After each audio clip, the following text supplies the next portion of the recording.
Allahu Akbar. Allahu Akbar. Allahu Akbar. Bismillah. Tawakkaltu 'ala Allah. Wa la hawla wa la quwwata illa billah al-'aliyyil 'azim. Kunna lahu muqrinin wa inna ila rabbina lamunqalibun. Allah Subhanahu wa ta'ala. Jadi insyaallah sekarang kita akan berziarah keliling kota Madinah. Ya, alhamdulillah. Dan insyaallah yang akan kita kunjungi, yang kita mendatangi Masjid Quba. Sebelah kiri itu.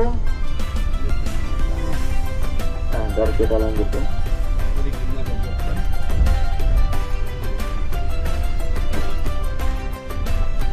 Bisa dilihat siapa Bilal bin Rabah, Bapak Ibu? Sahabat tukang azannya baginda Nabi Sallallahu Alaihi Wasallam, muazzinnya Nabi Sallallahu Alaihi Wasallam.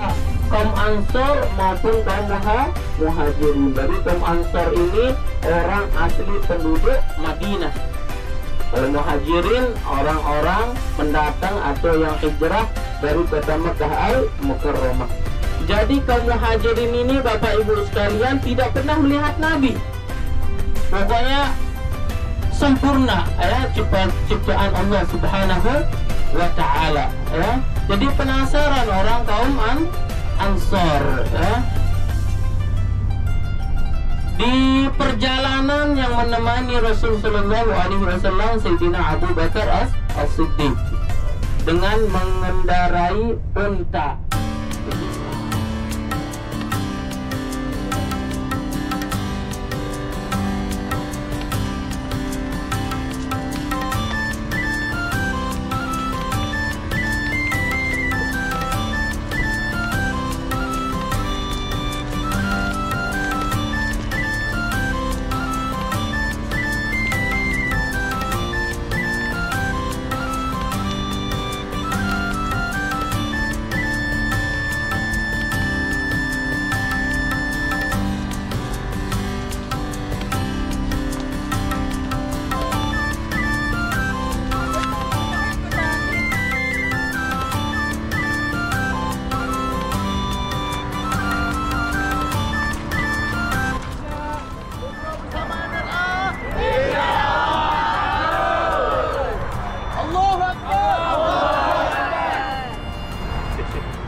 Takbir.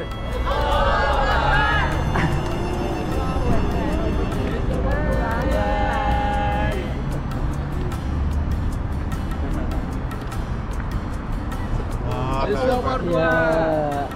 Egg and set.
orang kudus nomor 3.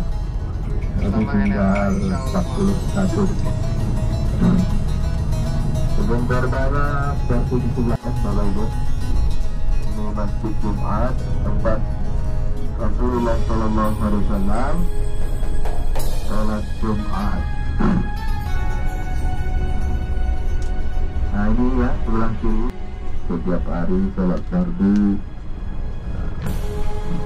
sholat Jumat juga ada di sini. Sebelah kiri, jalan kaki juga sebelah kiri, orang-orang jalan kaki dari Masjid Nabawi ke Kuba. Ada juga naik mobil kolot Riyal. Stasiunnya di Masjid Gomama, masjid kecil di samping Masjid Nabawi. Jadi kalau mau naik mobil kolot, mau jalan kaki dari situ ya, dari Masjid Gomama.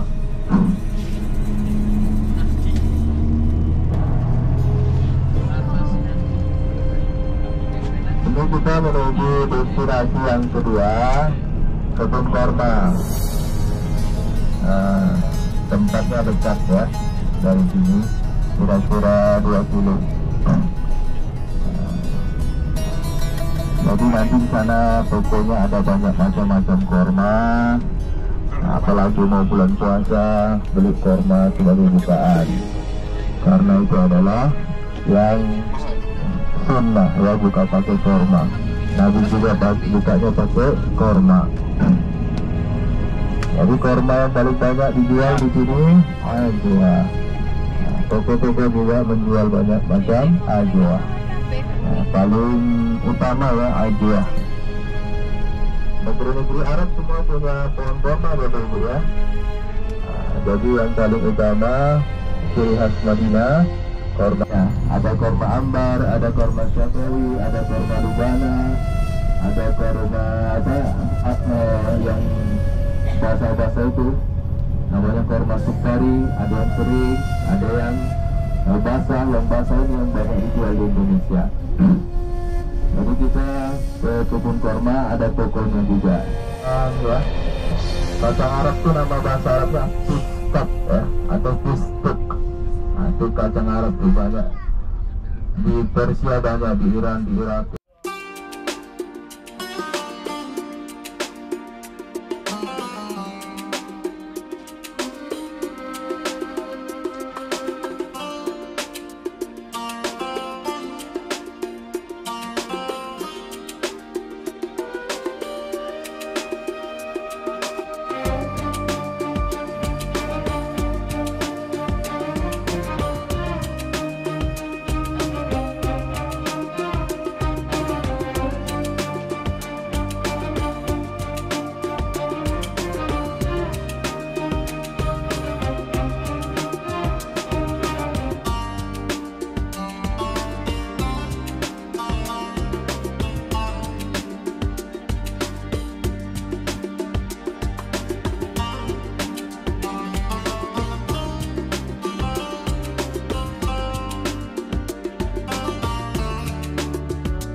Ya Mursalin وعلى آله وصحبه أجمعين أما بعد.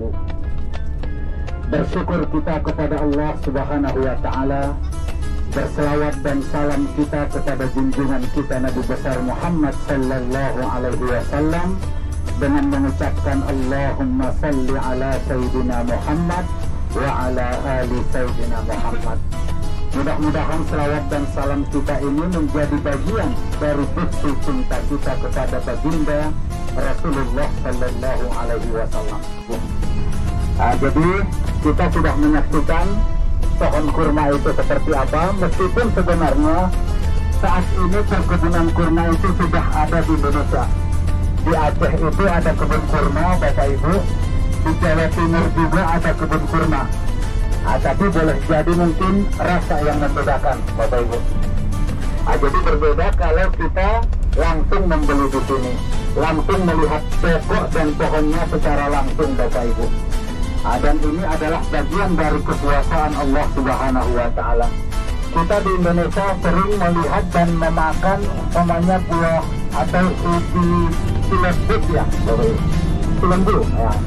Kita sering makan ubi cilembu. Tapi jika ubi itu ditanam di tempat yang berbeda, itu menghasilkan rasa yang berbeda, Bapak Ibu.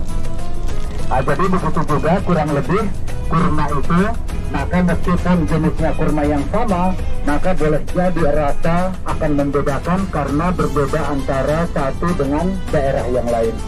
Jadi itu sangat mempengaruhi, Bapak Ibu. Kemudian berikutnya kita memasuki destinasi berikutnya, Bapak Ibu. Sekarang Bapak Ibu bisa menyaksikan bukit tersebut. Jadi kita ingin Bapak Ibu mendapatkan ganjaran, mendapatkan pahala sebesar bukit Uhud itu, caranya mudah, Bapak Ibu. Sehingga jika ada orang yang meninggal, Bapak Ibu, kemudian kita datang melawat, maka kita akan mendapat satu qirat pahalanya. Itu hanya datang saja mendapat satu qirat. Kemudian jenazah itu berangkat ke masjid, kita ikut, dapat satu qirat lagi. Kemudian kita ikut mensalatkan jenazah tersebut, dapat satu qirat lagi. Kemudian kita ikut menunggu sampai jenazah itu dimakamkan, maka dapat satu qirat lagi. Mengetahui, karena kalau mereka diketahui berangkat berhijrah, itu akan langsung ditangkap kaum musyrikin.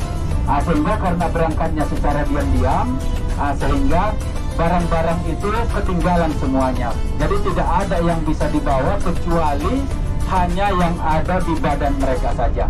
Mungkin sebagian bekal mereka dalam perjalanan, Bapak Ibu. Sehingga ketika umat Islam berada di kota Madinatul Munawwarah, maka pada saat itu kaum musyrikin itu pulang berbisnis, pulang berniaga dari Syam, Bapak Ibu. Maka Rasulullah, karena yang namanya pulang bisnis, pulang jualan, itu duitnya banyak. Selain duitnya banyak, kemudian barang-barang dagangan itu akan dibawa dari Syam, nanti dijual lagi di kota Mekah. Sehingga terjadilah perang pertama itu antara kaum muslimin dengan kaum musyrikin, sehingga pada ronde pertama itu, Bapak Ibu, kaum musyrikin kocar kacir, Bapak Ibu. Ya, kaum musyrikin itu lari dari medan peperangan tersebut, karena yang datang adalah anak-anak panah. Jadi menjangkau.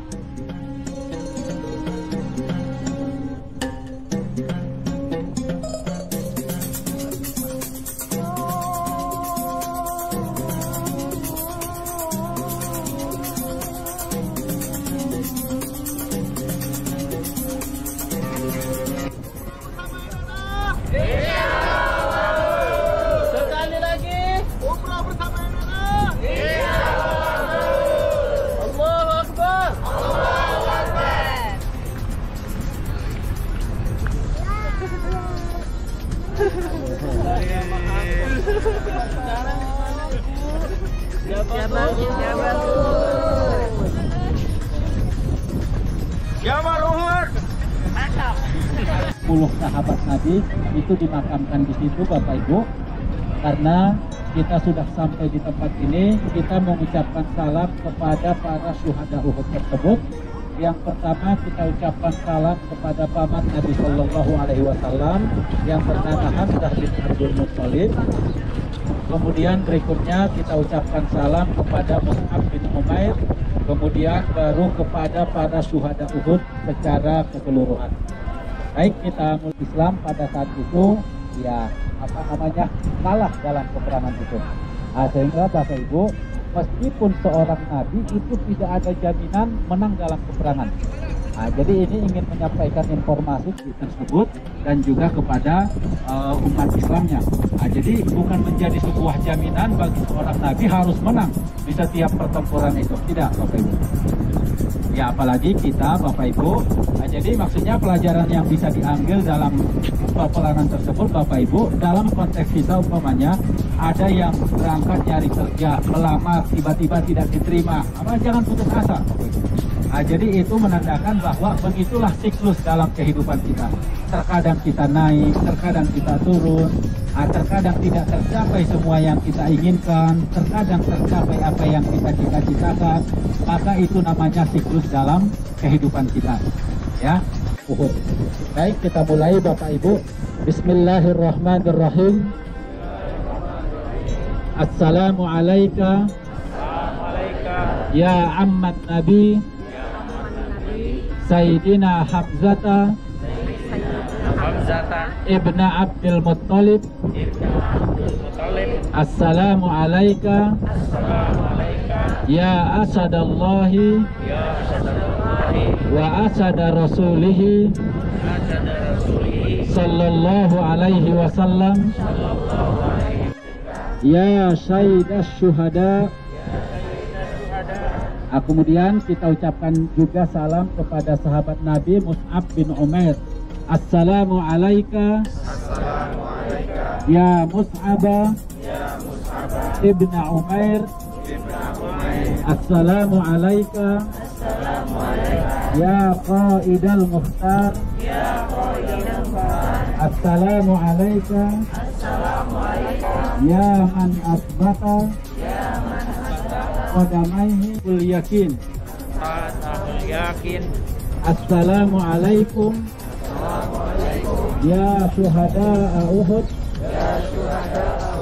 Allahumma ajzihim anil islami afdala jazain warfa darajatihim wa akrim maqamahum ya akramal akramin walhamdulillahi rabbil alamin. Ya, alhamdulillah Bapak Ibu, silahkan foto grup kalau yang belum. Kalau mau foto mandiri silahkan untuk foto mandiri, kurang lebih 20 menit.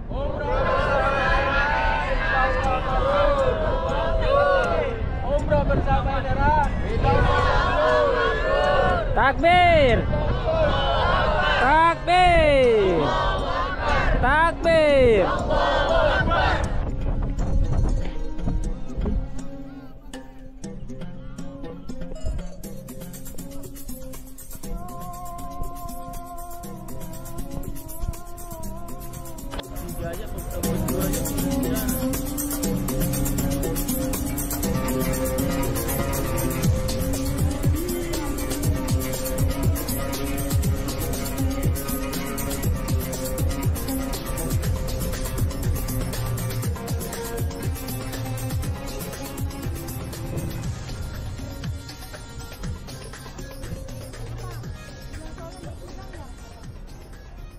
Sana ini Bapak Ibu mungkin kita hanya melihat dari film atau hanya mendengar dari ceramah-ceramah para ustadz-ustadz kita, atau mungkin hanya sebatas membaca di dalam buku-buku.